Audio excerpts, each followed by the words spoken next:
Up and away, the Harrier build has started. Find out more right here on Gary's Stuff.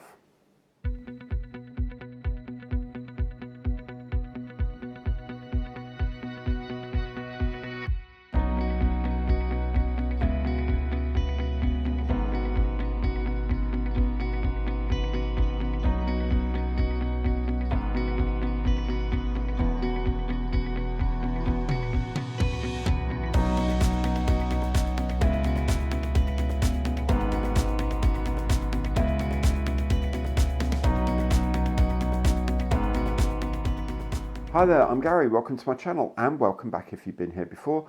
Today I'm starting the build of the Hobby 2000 Harrier GR7 GR9 in 1/48 scale, and for full disclosure this kit was given to me as a review sample by the distributor Tiger Hobbies. Now I've already put up a box opening video. If you just want to think about, do I want one of these, have a look at that first. If you've already got one or you've got one on the way, this is very much the video for you, showing you how we build it. Now, I've started today. I'm going to take it through to the kit being ready for the first painting. The next video will be the paint job, decals, all the detailing, a bit of weathering, and then the final finish, the final reveal. So, if you want to see that, then do remember to keep coming back to the channel, or, of course, subscribe to it and click the bell. If you click the bell, then you automatically are notified of new videos as and when they pop up. And of course, if you like what you see, please remember Imperial thumbs up on the button below. Helps me enormously, doesn't cost you anything. And for more concrete support, you can go through Super Thanks or indeed through any of my partner programs. So let's get on then and crack on with the build of the Hobby 2000 1/48 scale Harrier GR7 and GR9. Let's start off with making the ejection seat. The core of it, the back and the base, come as two halves. Just glue those together. Then the sides of the seats go on. They sort of hook over this tab here and sit into the little recess on the back like that. Hook over the tab and sit on the recess. Just push them into place, and I'll use some extra thin glue just to spot them in place there. Next, the seat back goes in. There's a little tab at the bottom it needs to sit into. And it gives it the right height as well. Like that, you can see essentially the back cushion comes up to this mark here. Then there's this headrest at the front of the parachute box, top box. I think that actually contains the parachute, if I remember correctly. If I don't, then I got it wrong, but I think it does. Then there's the bottom seat cushion, which contains the personal survival pack, amongst other things. Now there is an initiator handle that goes here, but I'll paint all this first, then paint the initiator handle separately and bung it in. And that will be our seat finished. Now, I've got some straps on here, moulded in. I'll probably put some more straps on. I'll make not a harness exactly, but I'll make some straps up from bits of masking tape. That's it, masking tape. Bits of masking tape, just to make it look a bit more realistic sat in the cockpit. Now I'm going to probably do a closed cockpit on this, so it doesn't have to be too massively accurate, but it'll look better than it does otherwise. Okay. So what we do is just put in a couple of, a few strips of masking paper that we've just cut up. This is frog tape I use for masking, so there we go. That's all. Just sort of put two more at the back here, and a couple sort of sitting over the sides really, and that's it. Just to be sort of indicative. Then we can, when we paint it up, we can just paint those over with the relevant colours. So there we go. It's you know, nothing major, but it's quite fun. A few extra straps on here to paint, and they'll hold a bit of relief, which is cool. And then this little blob here is just a little off-cut plastic I had, and I've trimmed it down to roughly a circle. That would be black, and that would be the connecting box for all of the straps. And the straps I have like little metal bits painted on the bottom, I guess, as well. But you know, it's easy enough to do. Okay, so to recap, what I've done is I've put these strips of masking tape in, painted them up, put a little tiny rectangle of masking tape there for the buckles, painted it, put the small release box here, painted the end buckles. Then I've painted the seat all over black and khaki. I've painted, I guess that's the initiator. I guess this is like it's either an initiator or a safety. And then I've dry brushed the whole thing with a bit of aluminium as well. I think it looks pretty good. I'm happy with that. Okay, on to the rest of the kit.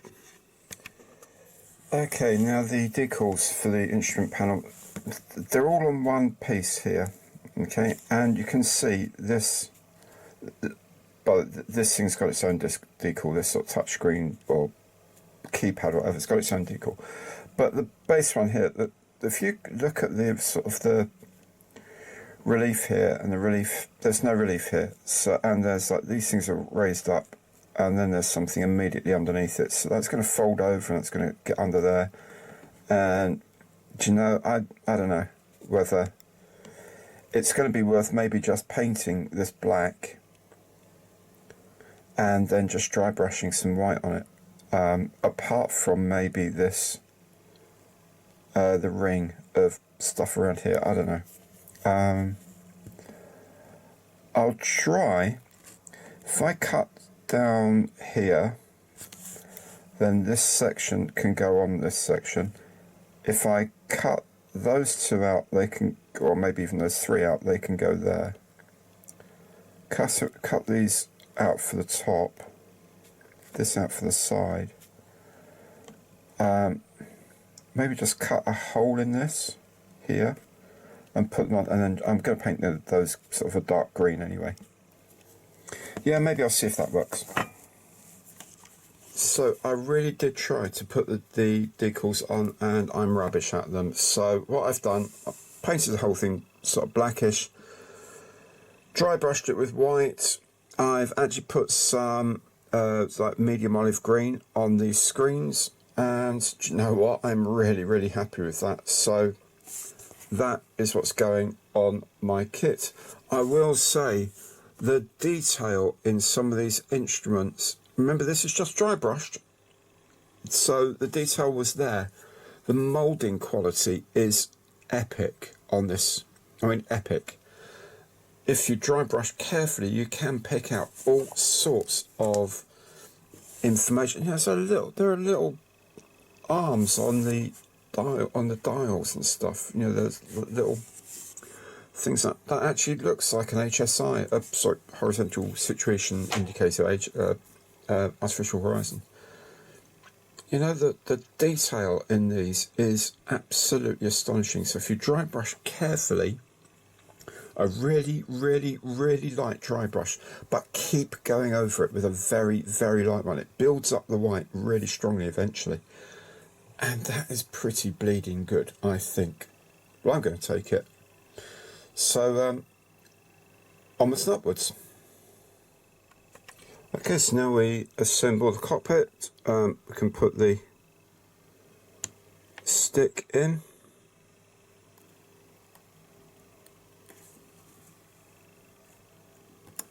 Which doesn't really want to go in. There we go. It goes in.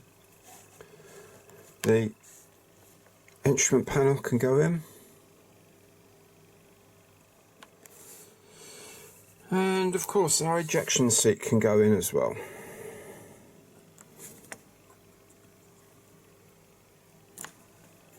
So there we go, one Harrier cockpit. I think it looks pretty good myself, if I do say so. I'm really happy with that, really happy. So if you're going to be making this so you can rotate the nozzles, there's some axles you need to build here, some connector pieces. They just sort of two halves on each one. You put those together. Then there's like a black washer that goes in the ends, and they grip the... Let's show you on the diagram here.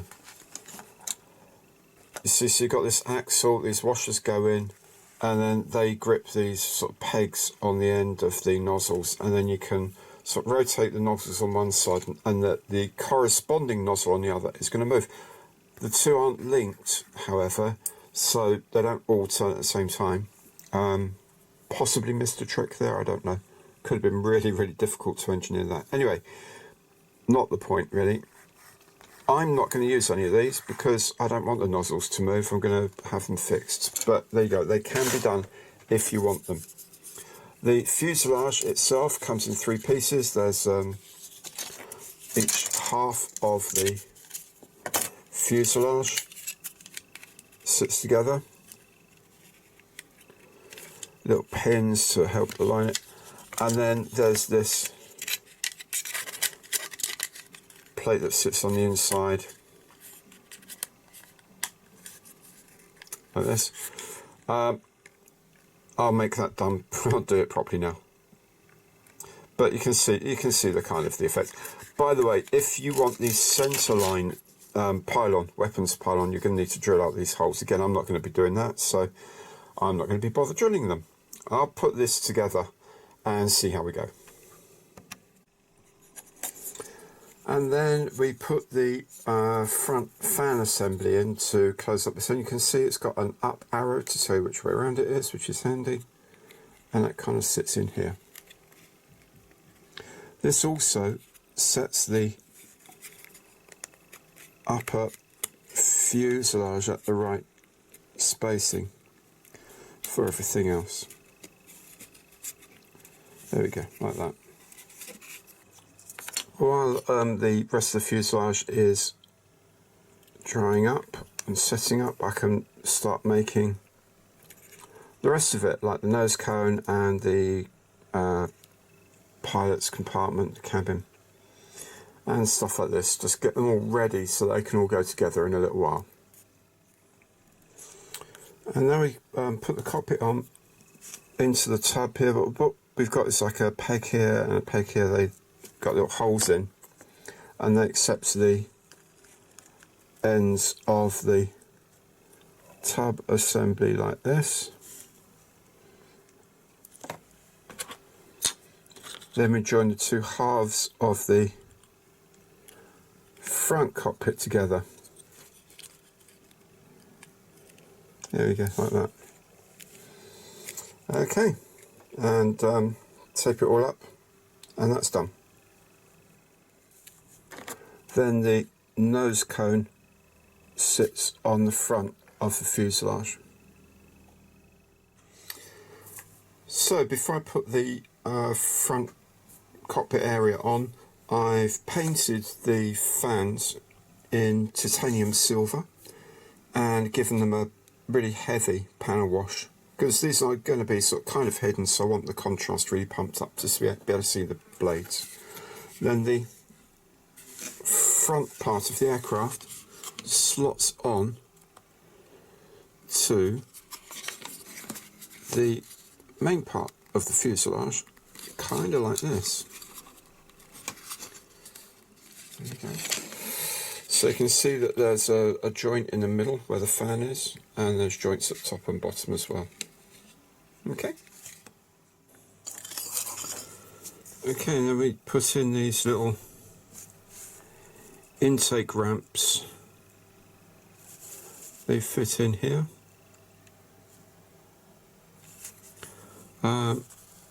I guess, yeah, it would be nice if you could have them open or closed. I suppose you can have them closed, actually. All you've got to do is close them. You don't have to have them open, I don't imagine.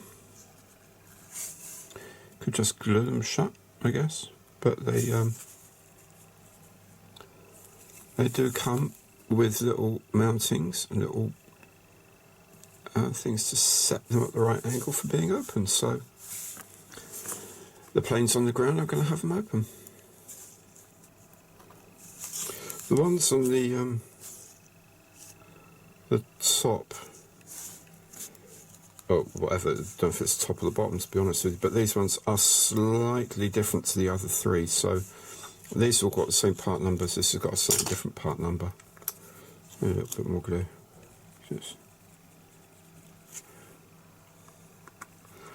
Sometimes you put the tiniest bit of glue on and then it dries before you can put the part on, because you're chatting too much like I do. Okay.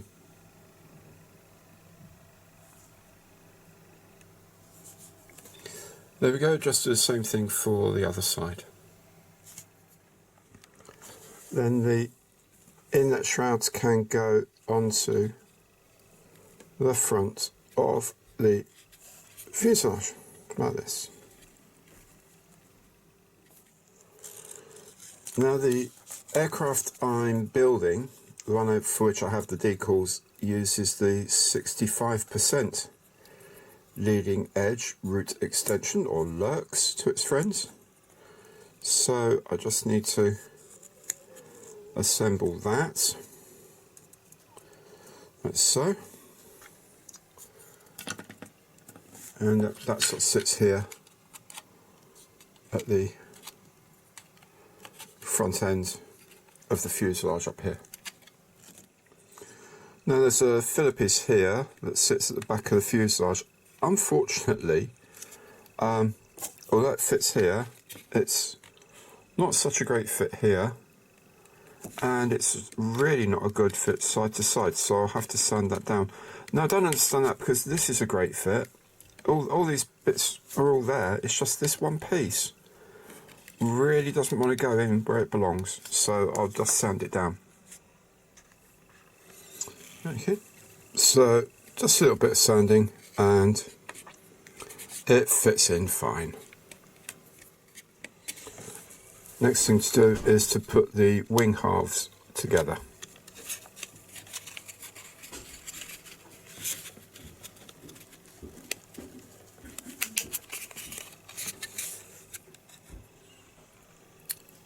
Then we add the wingtips to the ends of the wings, where they belong, of course.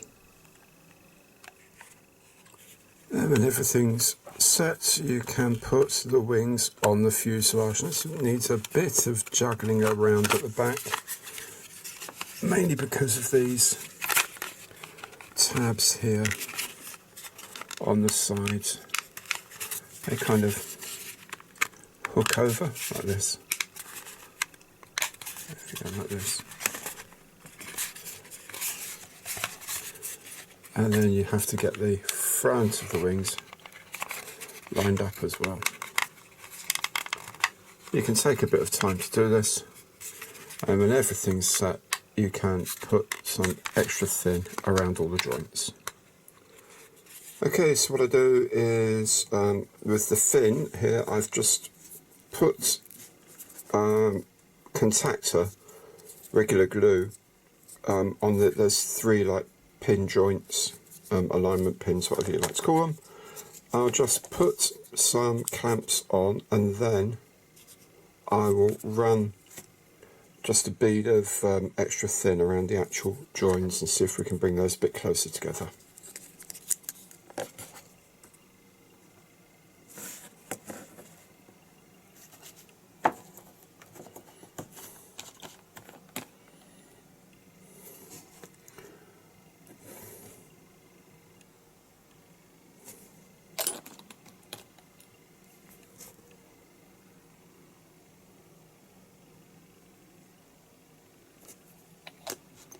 The thing about extra thin is it gets sort of sucked into these joints, sort of capillary action takes the glue right into these joints. So you don't have to put too much on, which is quite cool. And it just automatically goes right into the joint. While the fin is setting up, I'll just put these little panels in here on the end of the inside edge of the elevator, elevon, whatever it is, on these roller-ons, whatever they're called these days. There you go, one on each side. Then when those are done, the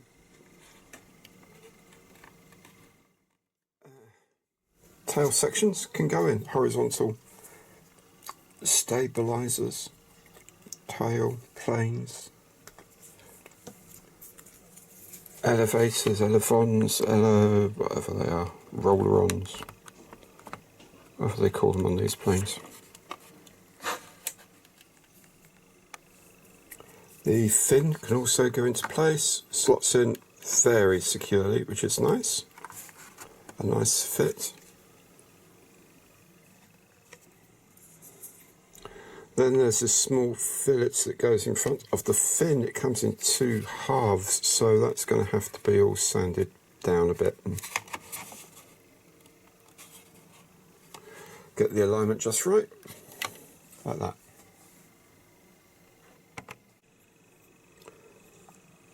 There's an electronics, the end of the tailplane is full of electronics. There's a little housing here.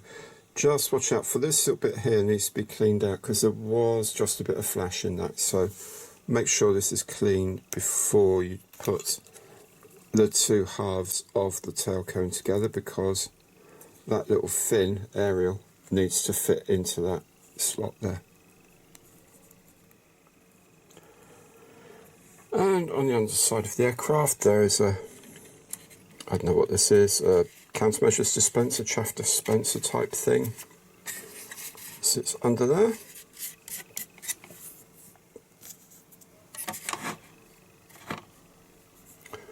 And at the back here there's more electronic trickery goes in here, in this part of the fin.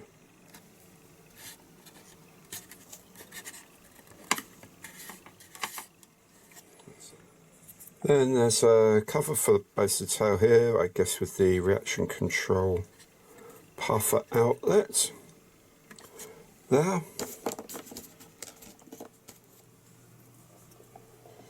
And then there's this piece goes on the end, right at the very end of the tail cone, that sort of two-piece thing we put together earlier on.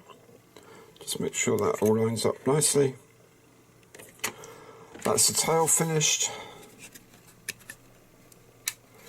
Can just tidy that up a little bit later.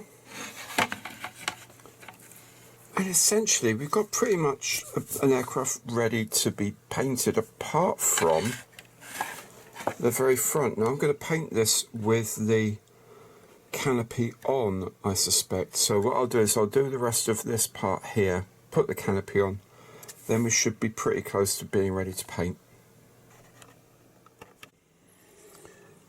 Right, so this is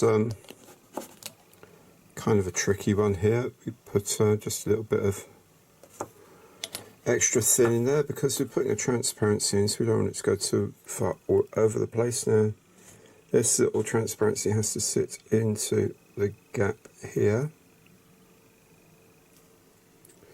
I guess like that. Apparently not.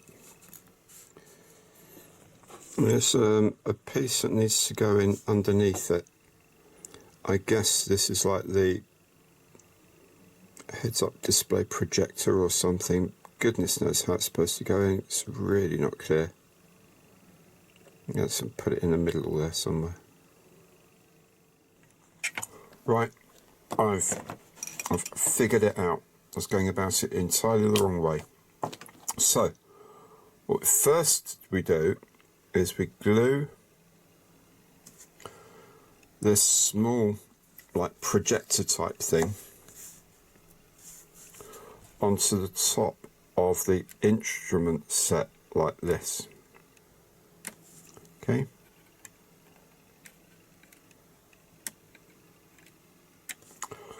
Then we put the combing, front combing part on. This is going to be painted black later on, so this is the front combing goes on next over the top of everything, and you might have to just push the instrument panel forward a bit for it to sit where it should be. That goes in like that, and then that sort of, yeah, make sure that, right, that definitely sits there, right. This actually needs to sit a bit further forward, so it sits like that. So you might have to push it forward like that, because the heads-up display then sits on top of this piece, but it sits like through here, through this bit, onto the bit at the bottom. Makes so much more sense now.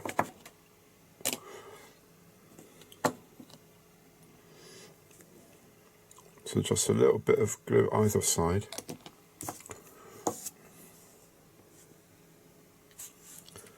And it can just sit straight. That's why it doesn't sit cleanly in this hole, because it's going to go through the hole to sit on the part underneath, and that's how it goes on. Hurrah and huzzah. Yeah, like that. Lovely.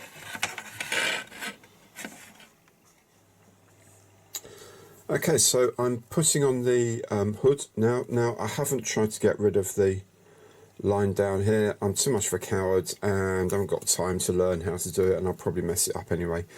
So I'll leave that in. I've put the decal in here for the miniature detonating cord, the thing that goes bang and shatters the window when you pull the ejection seat handle, rather than eject the entire canopy.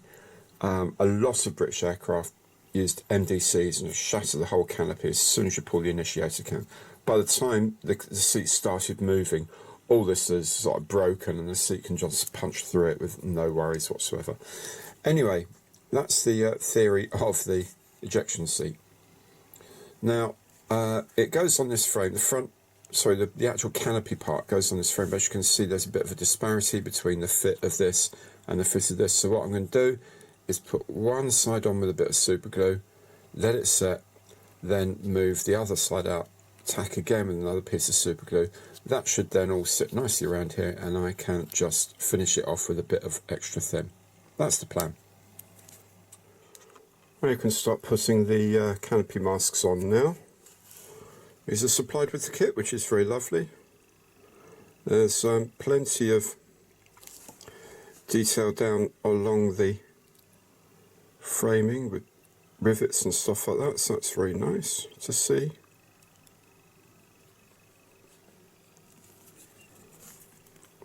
Then when you've put this in, you can either fill it in with offcuts of, or bits and pieces of masking tape, or you can just fill it in with some masking fluid, of course. Now you can see, hopefully, that the one good thing about having the seam here is you can see where the middle is. You can see how the mask actually does overlap that centre point, so it's going to not just butt up against the other piece, actually overlap the other piece to make it a good, nice seal around the edges. Just do that for all the rest of the frames. Right, so what I've had to do is also tack the very front ends here on each side with a little bit of super glue, because the canopy was too wide, the bottom frame was too small, and they weren't counteracting each other, so just carefully tacked in this side, then tacked in that side, all the way around with just a little bit of extra thin. Now what I've done is I've put some micro crystal clear on the inside of this and on the contact faces of the windscreen, and it goes in, and it goes in really, really well. Now if you've tacked excuse me, if you've actually got these bits of the frame here just right, you know, actually right up against where this would be, in this direction and in this direction, right into that corner, then this front canopy, the windshield. That's the word I'm looking for. The windshield will fit in snug as a bug, absolutely beautifully.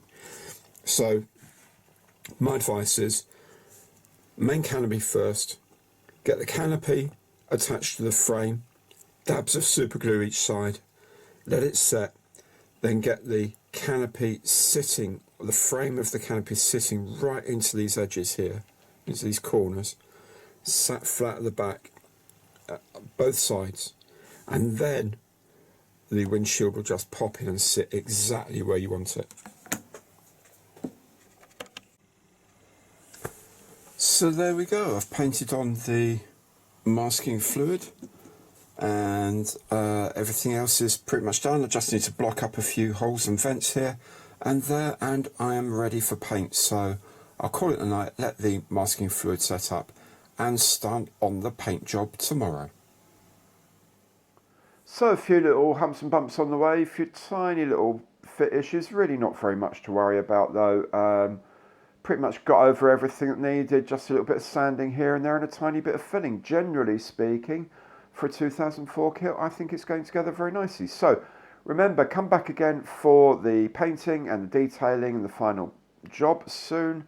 And of course, come back for more videos as they're released. And the best way to know when that happens is to subscribe to the channel and hit the bell. That way you'll get your notifications. And of course, anything you like on my channel, please remember, Imperial thumbs up on the like button below. Doesn't cost you anything, helps my channel enormously. Thank you so much for watching. Hope to see you next time. Take care now and goodbye.